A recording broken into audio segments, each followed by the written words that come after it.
In 1983, three young brothers vanished into a Detroit storm drain without a trace. 39 years later, the only boy left to survive finally told the truth. His name was Mark, and he lay in a sterile hospital room in 2022. A wheeze in his chest, like a countdown. Next to him sat Detective Miller, a man who mostly dealt with paperwork and dumb cases that remained dumb. A palliative care nurse had called him. She said one of the patients had a confession. Something old. Mark's eyes, clouded by illness and something else. Something like an ancient fear, locked onto Miller. He spoke, his voice a dry whisper. Each word was an effort.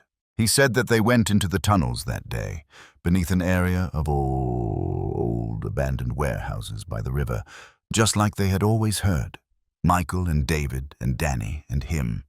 Just boys looking for an adventure. But then Mark's story was different from the one he had told for decades. The one about them getting lost in the dark, him shouting at his friends and hearing only his own panicked echoes. This time he talked about voices. He said, "We heard voices down there calling our names, but it wasn't just any voice." He said, "It sounded like their father, like Mr. Henderson calling for Michael, calling for David, calling for Danny, clear as day." But their fathers weren't there. They couldn't be there. Mark knew that. Even then, a cold knot formed in his stomach. But the Henderson boys were thrilled. "Their father is here. They went there," he said. They followed him. I ran away. Miller listened. The sterile smell of the hospital room faded as the damp, earthy scent of a decade-old secret filled his mind. Three boys, Michael, 13, the eldest, always looking out for his younger brothers. David, 10, curious, always poking around. And little Danny, only 8, trying so hard to be brave, to keep up. They walked into that concrete maw, and the earth swallowed them whole. Their mother, Sarah Miller, knew. She had never left, never stopped hoping, even as the years piled up like fallen leaves. What did this new, terrifying detail mean to her? Mark coughed, the sound jerky, and he felt something under the pillow. He pressed it into Miller's hand. A rusty metal key, like one for an old, heavy lock, and a piece of paper, folded over and over, brittle at the creases. It was a map, hand-drawn, faded. It showed a series of tunnels, then a section highlighted and leading to a crudely drawn square. Next to the square, printed in shaky capitals, were 3 words. Level 3. Do not open. Mark's eyes begged Miller. He had no strength left to speak. He had carried this key, this map, this warning for 39 years. A lifetime of silence, broken only at the very end. What horrors had he seen or suspected that had kept him silent for so long? Detective Miller looked from the dying man to the artifacts in his palm. A key to what? A map to where?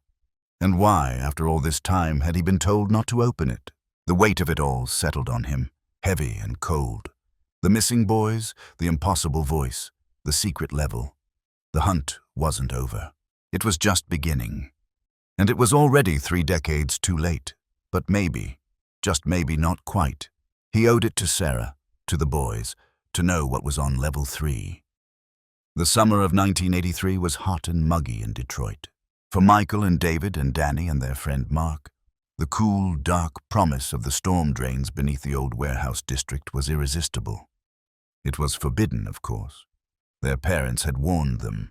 There were stories among the children of endless tunnels, secret chambers, a hidden world beneath their feet. Michael, at 13, felt the call of leadership, the thrill of showing his younger brothers something new, something daring.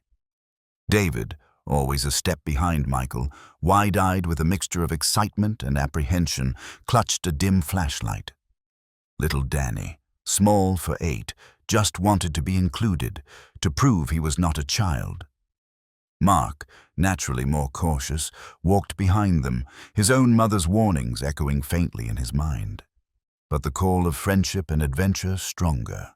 They found the entrance near the river, a wide concrete well, half hidden by thick vegetation. The air that came out was cool and damp and smelled of earth and something else, something metallic and old. One by one they slipped through. The sunlight was gone, replaced by the weak beam of David's flashlight cutting a nervous path through the oppressive darkness. Their sneakers splashed through the shallow rivulet of water that ran along the tunnel floor. Their voices echoed strangely, making them giggle and then fall silent as the size of the place began to press in.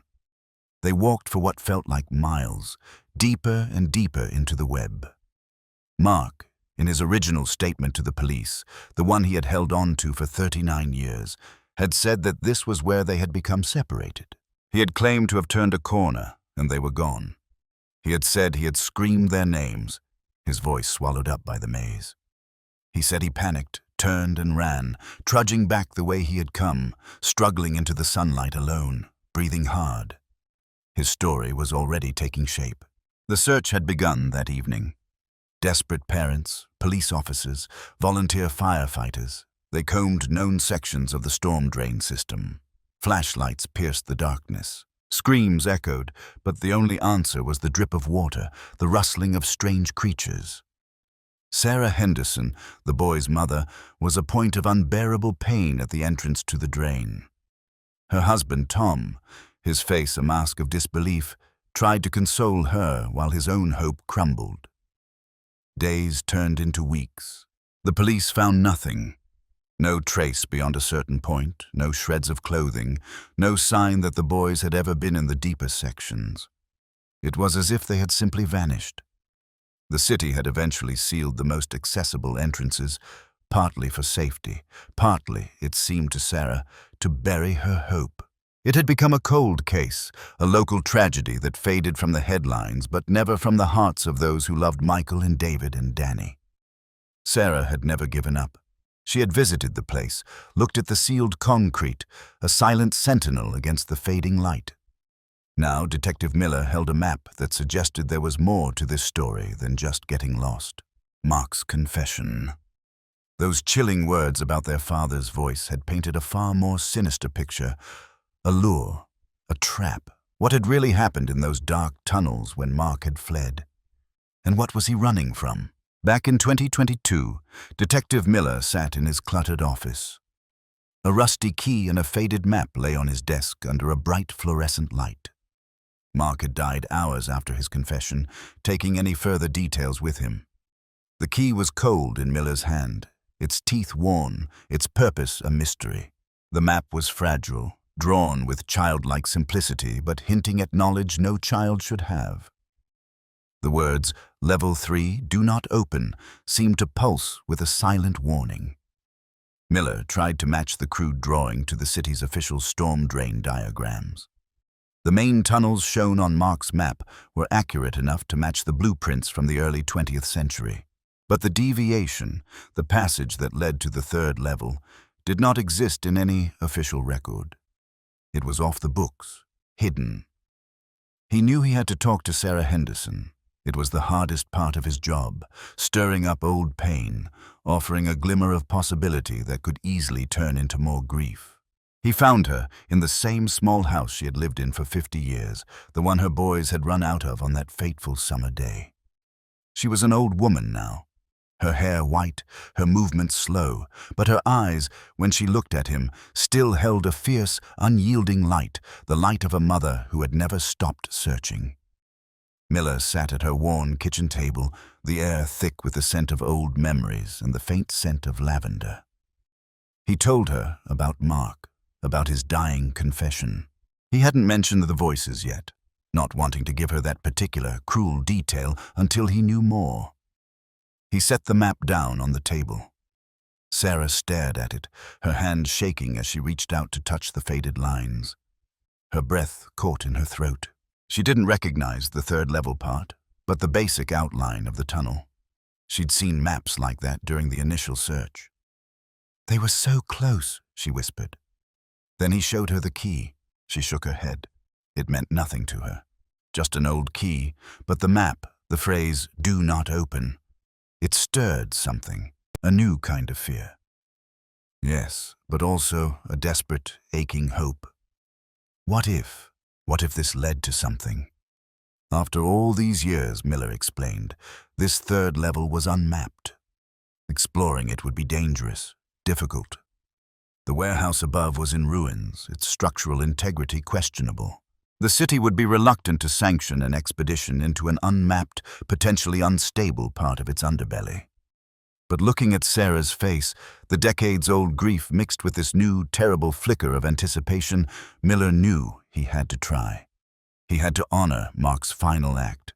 He had to find out what lay behind that warning. The key felt heavier now, not just with rust, but with the unspoken secrets of 3 missing boys and a friend who had finally broken his silence. Could this really lead to answers after all this time? Or only deeper into the darkness that had swallowed them? He had to move forward. He owed it to them. Getting permission was a bureaucratic nightmare. City officials were wary. An unmapped section of aging storm drains beneath an abandoned warehouse. The responsibility was enormous, but Miller was persistent. Using the human element, the decades-old mystery of the missing Henderson boys, the mother who still waited, he cited Mark's deathbed confession. Finally, reluctantly, they agreed, but with a mountain of conditions. A small crew, strict safety protocols, structural engineers on standby. Miller assembled his team carefully. He chose Ed Davis, a seasoned civil engineer with decades of experience in urban decay, a man who could read the groans of old concrete like a language. And Maria Chen, a rescue specialist who had worked on a cave rescue team, someone who knew tight spaces and unpredictable environments. Both were stoic, professional, but Miller could see the spark of curiosity in their eyes, too. This wasn't just another job. They studied Mark's map in Miller's office, comparing it again with the official city plans. The main tunnels were clear. Then a deviation, a sharp turn, a passage that, according to all the records, simply shouldn't be there. Mark drew it in a heavy, almost feverish line, and at the end, a box, level 3. Davis noted that the area was geologically stable, mostly bedrock, but the condition of any wall-made structures within was completely unknown. The original entrance the boys had used near the river had been sealed with thick concrete decades ago. They would need another way in. Mark's map showed several manholes along the main documented tunnel. They chose one, a few hundred yards before the suspected diversion, hoping the tunnel itself was still accessible. On a gray, overcast morning, they stood at the chosen manhole cover, on a derelict lot overlooking a warehouse. The air was heavy with the smell of river damp and urban decay. Preparations had been meticulous. Hard hats, powerful lights, air sensors, communications gear, emergency oxygen. Every piece of equipment was checked and rechecked. There was a quiet tension among them. They were about to enter a place that had kept its secrets for nearly 40 years, guided by a crude sketch of a dying boy and a cryptic warning. The hatch creaked open, releasing a blast of cool, stale air. Chen was first down, descending into darkness, then Davis, then Miller.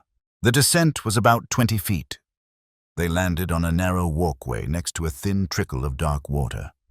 The silence was instantaneous, broken only by the drip from the vaulted ceiling high above and the crunch of their boots on the sandy floor. Their headlamps cut sharp cones through the oppressive blackness. The air was thick, tasting of rust and something else, something indescribably ancient and untouched. They moved slowly, methodically, following the main tunnel, their beams of light scanning the curved brick walls, smooth with moisture. According to the map, the turn should be straight ahead. Miller's heart pounded against his ribs. After all these years, were they finally approaching the place where the Henderson boys had met their doom? He moved the beam of light ahead, and there it was. Or rather, where it should be. The map showed a tunnel branching off to the right, but in front of them stood a solid brick wall, clearly newer, rougher than the surrounding 19th century stonework. It looked as if someone had deliberately, hastily, sealed something up. But was there a way through it? Engineer Davis ran a gloved hand over the brick wall. It was definitely newer than the rest of the tunnel. The mortar was different, rougher, and the brick itself lacked an aged patina. He flipped through old city blueprints on his clipboard. "This wall isn't on any of the original plans," he said, his voice echoing slightly in the confined space. It had been added later. Much later. Why would someone seal off part of a storm drain? What were they trying to hide? Chen, meanwhile, was inspecting the edges of the brickwork with a powerful flashlight. "Look at this," she called, pointing to a weak, nearly invisible seam that ran from the floor to the ceiling and then along the top. "It's not properly connected to the original structure. It's more like a plug." Davis nodded. "They've bricked it up, but maybe not as securely as we thought." He tapped the wall in several places with a small geologist's hammer. Some places sounded hollower than others. There was a section about 3 feet wide where the bricks seemed less firmly set. The decision had been made. They would try to chip away at it, brick by brick if they had to.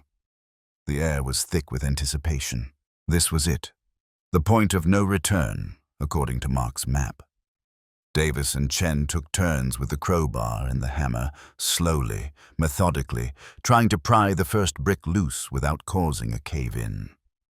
The sounds were harsh, unnatural in the deep silence of the sewer, the clank of metal on brick, the scrape of mortar. Finally, with a sucking sound, the first brick gave way. Then another. Then a small section collapsed inward, revealing not earth or rock, but a dark, empty space beyond. A gust of incredibly stale air, colder than the tunnel air, washed over them. It smelled of dust and decay, and something else.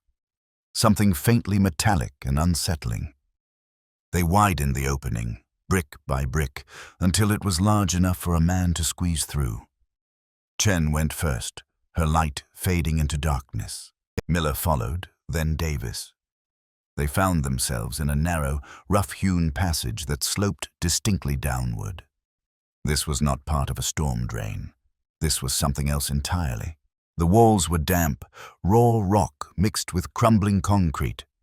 It seemed ancient, forgotten. They moved forward carefully, their boots crunching over debris and rubble.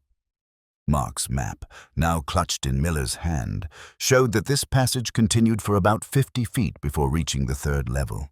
The silence was unnerving. They strained their ears. Was that the drip of water, or the distant hum of the city above?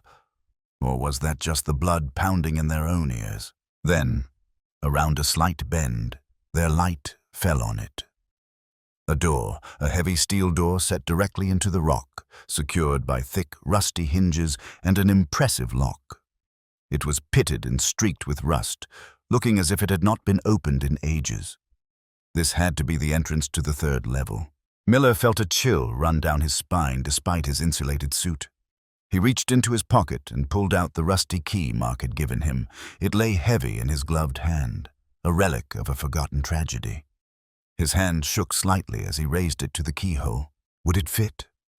After all these years, would it still turn?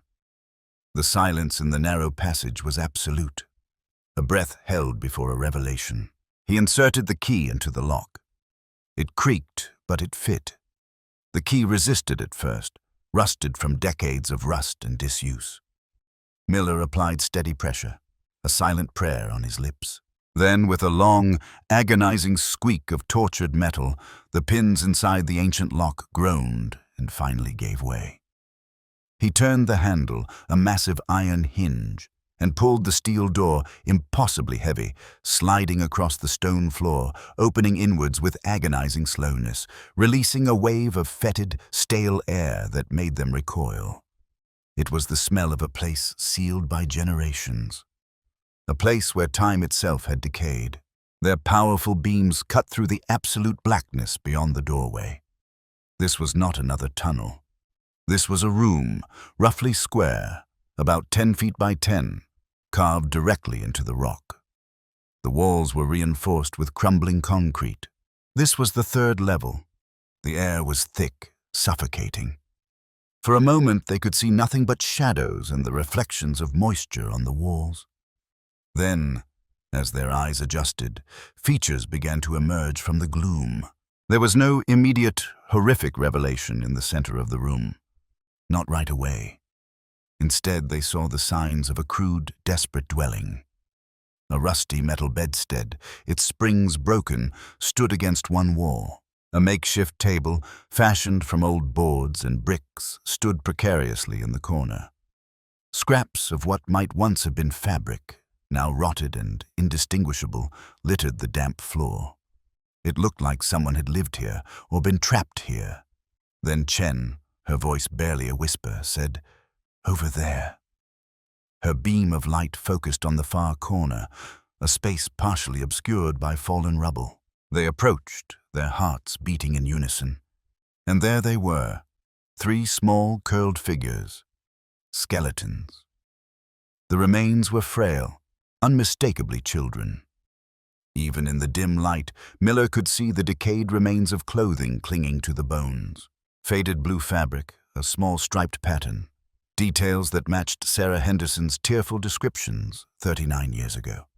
Michael, David, Danny. A cold despair washed over Miller. He had found them. After all this time, the missing Henderson boys had been found. But this scene was not the result of the boys' accidental deaths, lost in a storm drain. This room, this crude prison, screamed of something far more sinister.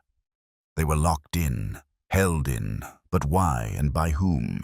The voices Mark had described, calling their name in their father's voice. How did that fit in? This grim cell offered no immediate answers to this particular horror. Then Davis, who had been scanning the walls, exhaled sharply. "Miller, look at this."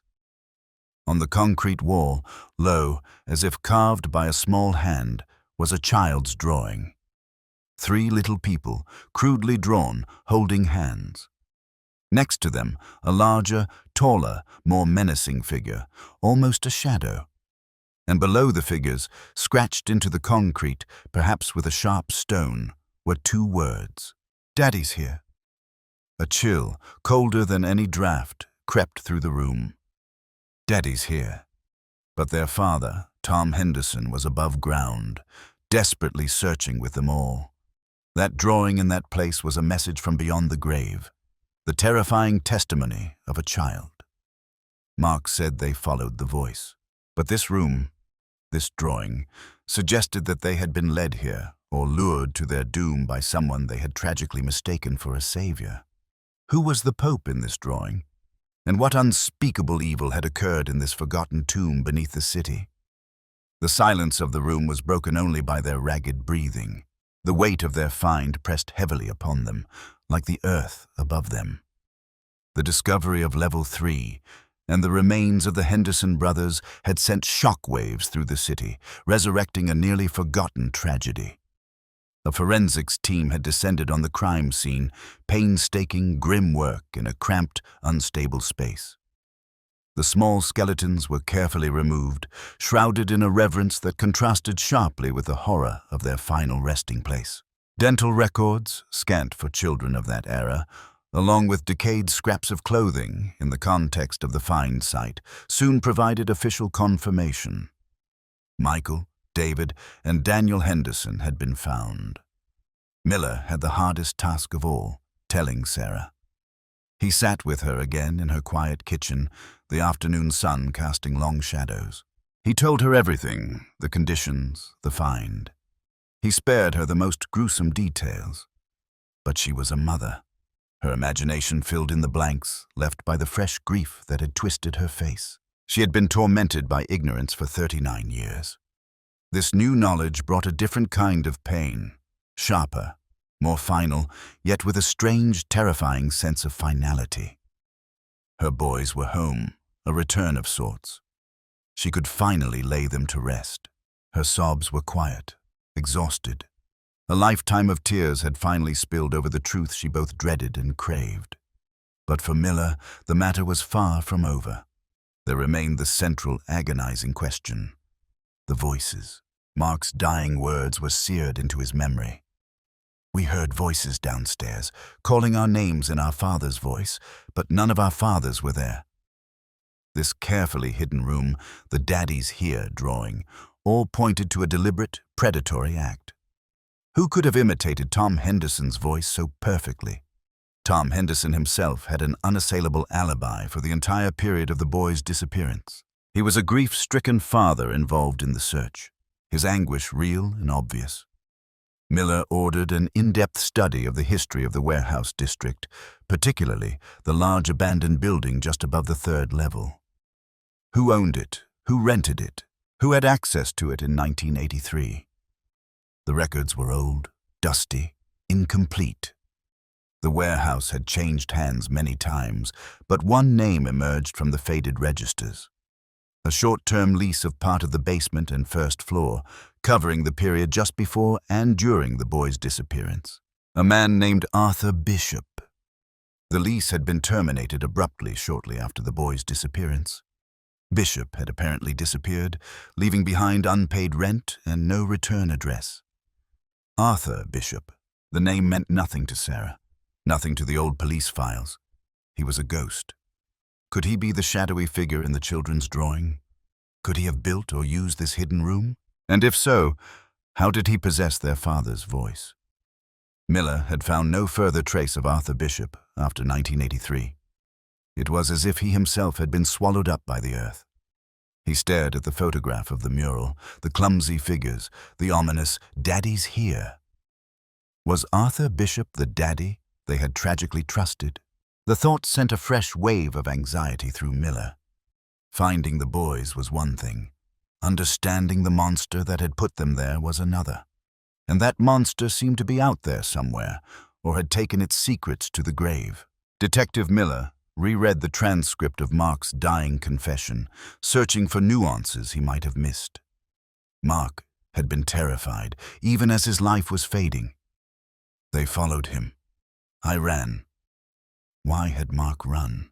Was it simply the supernatural nature of the voice? The realization that it couldn't be their father? Or had he seen something more? Something that seared a primal fear into his young mind, a fear so deep that it had kept him silent for nearly 4 decades? The original police reports from 1983 contained detailed testimony from young Mark. He had been questioned repeatedly. His story never wavered. We got separated. He got scared. He ran. He sounded like a traumatized child, and the police, with no other leads, eventually accepted his story. But why such an elaborate lie, maintained over a lifetime, if he was simply lost? The rusty key, the faded map with the chilling warning, "Do not open." These were not the actions of a man who had simply lost his friends. Mark had not simply stepped aside. He was carrying proof, a clue, a guide through the darkness. Why did he need this? Guilt, of course, a desperate, subconscious desire for the truth to finally come out. Or was it the pure, naked terror of what or who he knew? What was down there? Miller considered the phrase, "Level 3, do not open." Was that Mark's own addition to the map, a warning born of his experience? Or was it something he had seen down there? Perhaps a sign on that steel door, a chilling instruction from the architect of this horror. The thought was deeply unsettling.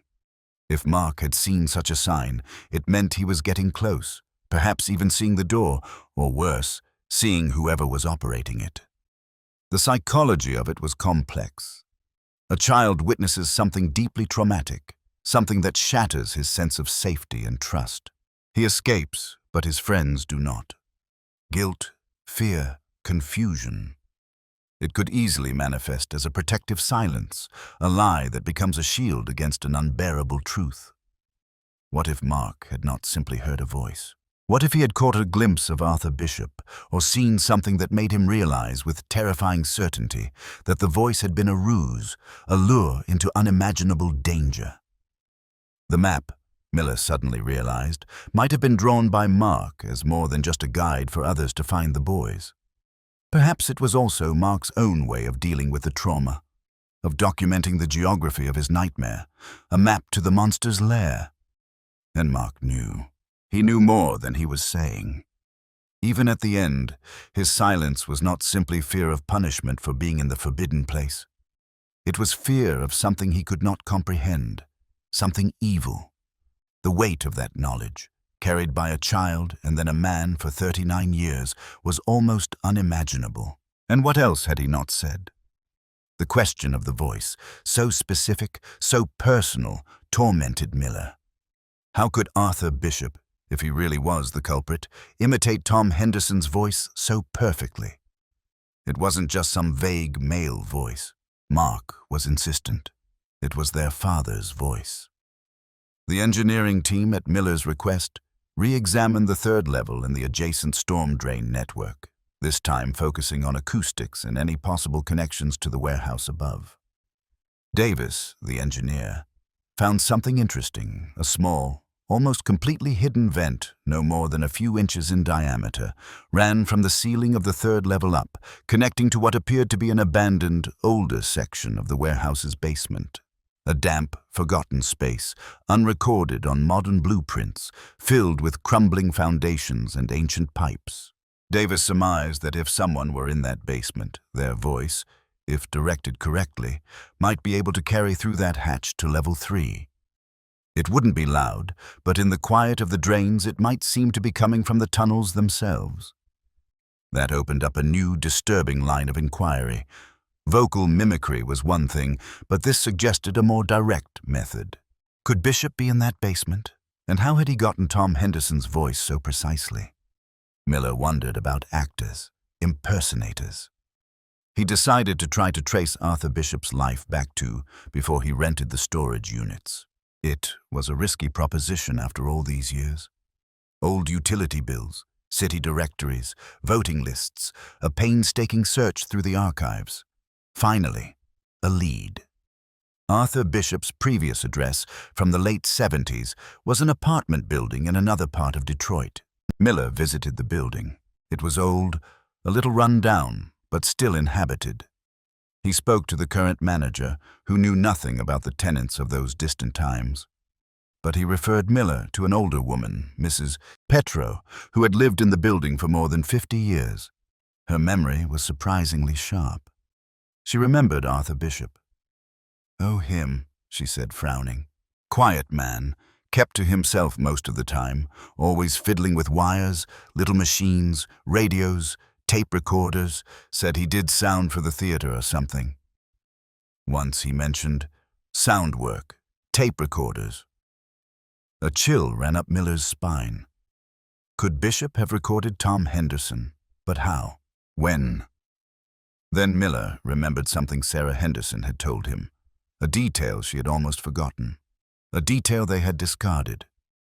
In the weeks before the boys disappeared, they had received a series of strange phone calls. Sometimes there would be a click, then silence.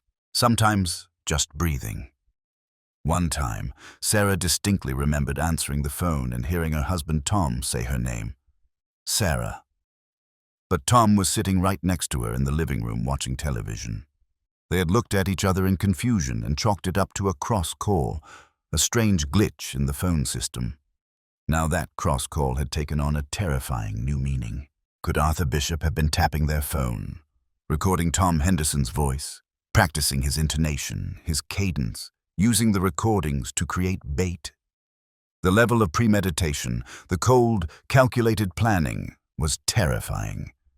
Bishop was more than an opportunist.